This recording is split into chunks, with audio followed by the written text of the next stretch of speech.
اعوذ باللہ من الشیطان اللعین الرجیم، بسم اللہ الرحمن الرحیم۔ السلام علیکم ورحمۃ اللہ وبرکاتہ۔ محترم ناظرین، ہم نے نجاسات کتنے ہیں اور کون کون سی ہے وہ آپ ناظرین کے خدمت میں بیان کیے ہیں۔ ان میں سے پیشاب اور پاخانے کے بارے میں بھی چند مسائل آپ ناظرین کی خدمت میں کل بیان کر چکے ہیں۔ آج ہم ان میں سے منی اور مردال کے بارے میں چند اہم اور مبتلا بہ مسئلے ہیں وہ آپ ناظرین کی خدمت میں بیان کریں گے۔ منی انسان اور حرام گوشت جو خون جہندہ رکھتا ہے، خون جہندہ سے مراد یعنی ان کی رگ کاٹنے سے خون اچھل کر نکلتا ہو، وہ خون جہندہ والے جانور ہیں، ان کے منی نجس ہے۔ آیت اللہ سیستانی دامت اللہ علیہ فرماتے ہیں، حلال گوشت مذکر جانور کے بھی منی سے اجتناب کرے، وہ بھی نجس ہے۔ مردال انسان اور وہ حیوان جو خون جہندہ رکھتا ہے اس کی میت نجس ہے۔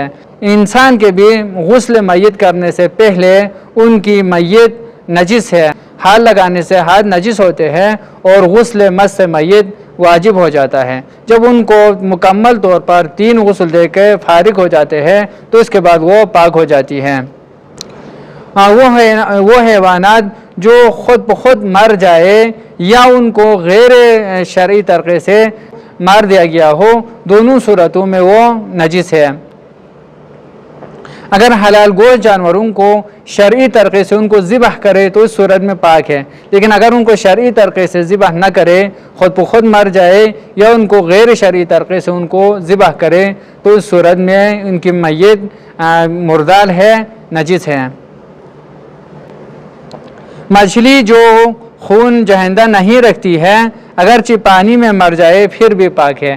پاک ہونے سے مراد یہ نہیں ہے کہ آپ اس کو کھا سکتا ہو، یعنی پاک ہونے سے مراد ہاتھ لگانے سے ہاتھ نجس نہیں ہوتے ہیں، لیکن کھانے میں وہ حرام ہے، نہیں کھا سکتے ہیں۔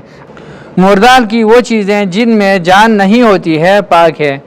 مثال کے طور پر اون ہے، بال ہے، ناخن ہے، دان ہے، ان کو کاٹنے سے جدا کرنے سے درد محسوس نہیں ہوتے ہیں، اس کا مطلب ہے ان میں جان نہیں ہوتی ہے، ان کو ہاتھ لگانے سے ہاتھ نجس نہیں ہوتے ہیں، پاک ہے۔ لیکن فرماتے ہیں کتا، سور اور کافر کے تمام بدن کے اجزاء نجس ہے، یعنی کافر کتا اور سور کے وہ جگہ جن میں جان نہیں ہوتی ہے، بال وغیرہ کو بھی ہاتھ لگانے سے ہاتھ نجس ہوتے ہیں۔ اگر زندہ انسان یا خون جہندہ رہنے والے حیوانات کے بدن کے کچھ حصے، کچھ چیزیں جدا ہو جائے تو وہ نجس ہے۔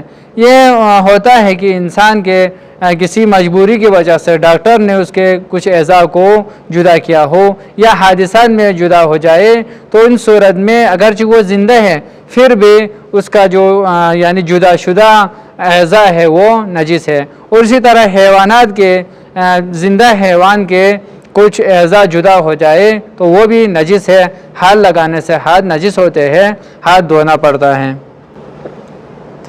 اگر خون یا بدن کے کسی حصے کی مختصر سی کھال جو نوچنے سے آسانی سے جدا ہو جاتے ہیں، ان میں روح نہیں ہوتی ہے، وہ پاک ہے۔ ان کو ہاتھ لگانے سے، ان کو نوچنے سے ہاتھ نجس نہیں ہوتے ہیں۔